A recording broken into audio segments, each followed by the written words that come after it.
Let's take a minute to review this worksheet. This is worksheet 12-1. We did it in class, but I want to make sure everybody's with me. Now, the first thing we're supposed to do is figure out the total force acting on these blocks, okay? And that means we've got to pay attention to two things: how big the forces are and what direction they're pointing in. This first one I did for you. We've got 6 newtons left, 8 newtons right. Okay, these 6 newtons balance 6 of these newtons. They cancel them out, but there's 8 total over here, so that leaves me with 2 newtons, and the bigger one is to the right, so we go right. Exact same thing's going on over here, so I do 2 newtons to the right.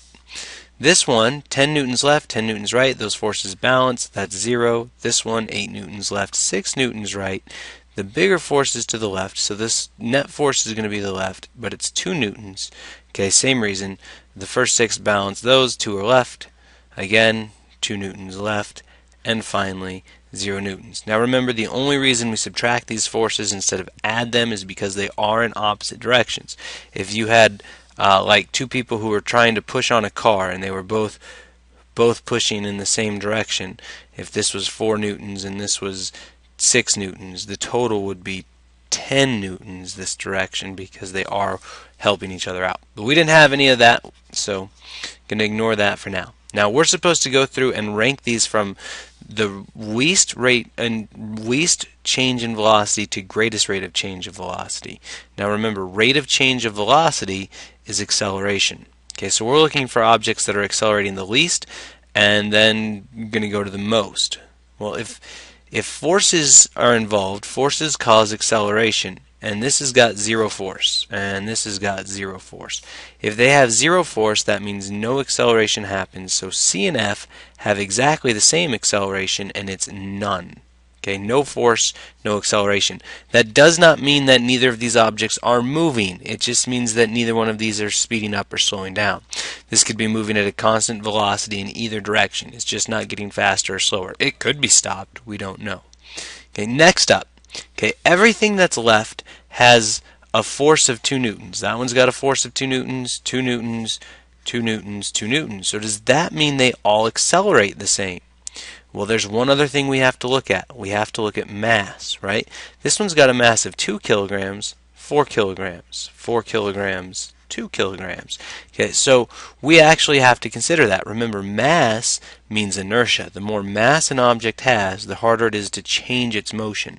And so we look here and we see, okay, mass 4 kilograms, that's harder to change than this one. But it's the same to change as that one because they have equal forces. So B and D are our next ones, and they get circled. They have the same rate of change of velocity, same acceleration, because they have equal masses and equal forces. A and E, with the least amount of mass left and the same force, they are our next group. Okay, so mass, acceleration, force, that's Newton's second law, which is what this problem asks. Okay, it says, what is Newton's second law?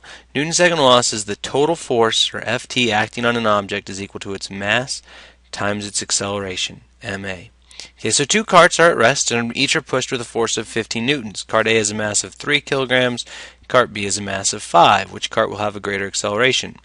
Well, cart A. Okay, less mass means less inertia. Okay, and if it's got less inertia, it is easier to change its motion. Okay. And that means it's easier to accelerate it. So it'll accelerate greater. Is it possible to give the carts the same acceleration? Well, sure, you can do it. Okay? Since cart B has more mass, it'll need more force. Okay? More force on B. Okay? Or you could push cart A with less force, or you could try to change the masses. But to me, the most straightforward answer on that one, just push B harder. It's got more mass, you need a bigger push. How much force is required to accelerate an 800 kilogram car at a rate of 3 meters per second per second? Okay, remember, guys, whenever you go through and do a problem, I expect all the information to be pulled out. So we're looking at what we got. We're looking for how much force. So we're looking for the total force required. So this is my unknown. Okay, accelerate a car, an 800 kilogram car. Kilograms is a measure of mass. So I know I've got a mass of 800 kg. And it says we're accelerating at a rate of 3 meters per second per second. That unit right there is per second per second. That's an acceleration. So that means every second this car gets faster by 3 meters per second. Okay? Newton's second law says that the total force required is given by mass times acceleration. So I take 800 times 3, and that is 2400 newtons. Okay, 2400 newtons of force. Sometimes it's nice to draw pictures just to see what's going on. We have a car, we've got 800 kilograms. We were looking for some kind of force over here that caused an acceleration of 3 meters per second right here. Okay, so that was what was happening. You'll notice I drew my force and acceleration in the same way because the force is going to cause the car to accelerate in that direction.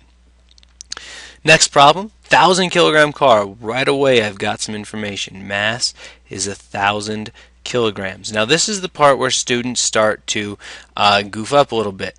You need to write down what you're given and not what you think you're given. This says suppose a 1,000 kilograms, so I knew mass, car accelerates from 3 meters per second to 11 meters per second in 4 seconds. None of these is an acceleration. None of them. Right? Meters per second, that's a velocity. Meters per second, that's a velocity. That's a time. Okay? So it's telling you a car accelerates from to, initial, final. You have an initial velocity of 3 meters per second. You have a final velocity of 11 meters per second. You have a time of 4 seconds. Okay, that's how long it took to accelerate. And we are still looking for how much force is required. Okay, so now I'm going to use Newton's second law, which says force is equal to mass times acceleration, but my issue is I don't know acceleration. I have to think back to what I know about acceleration. It's the rate of change of velocity. It's delta v over t. That's final velocity minus initial velocity divided by time. That is 11 minus 3 over 4 equals 8 over 4, and 8 divided by 4 is 2 meters per second per second. Okay, so now I actually have an acceleration I can use. I have that. I have my mass, it's 1,000 kilograms, 1,000 times 2 equals 2,000 newtons. It takes 2,000 newtons of force to accelerate the car. Alright, last problem on this worksheet was about a helicopter. I like helicopter problems because you have to think your way through forces. Okay, here's my helicopter. You can tell because, well, I told you. It's got a mass of 5,000 kilograms. That's a pretty massive helicopter. Okay, because it has mass, it is pulled down by gravity. The force due to gravity is called weight. And because it's hovering, we know that there must be some other force acting up to hold it up against gravity. I'm going to call that lift. So here I have lift and weight. Okay, those are the two forces acting on the helicopter. Is the helicopter accelerating? No. Okay, it says it's hovering. Okay, that means it's not moving up or down, but also it's not getting faster or slower. Okay, if the helicopter was traveling up at a constant speed, would the forces be different? Now this is the crazy part. These two forces, I know they're exactly balanced. They're exactly equal because this thing's hovering, so it's not falling, it's not going up. But it could be. Okay, forces don't cause motion. They don't cause constant speed. Forces cause changes in speed. So since the total force here equals 0, I know the acceleration equals 0, and that means velocity could be whatever it wants. Okay, all it has to do is be constant. All it has to do is be constant. So it could be hovering, or it could be moving straight up, or it could be moving straight down at a constant speed. So no, the forces would be the same because no acceleration. Okay, forces same because there's no acceleration. Forces cause acceleration, not motion.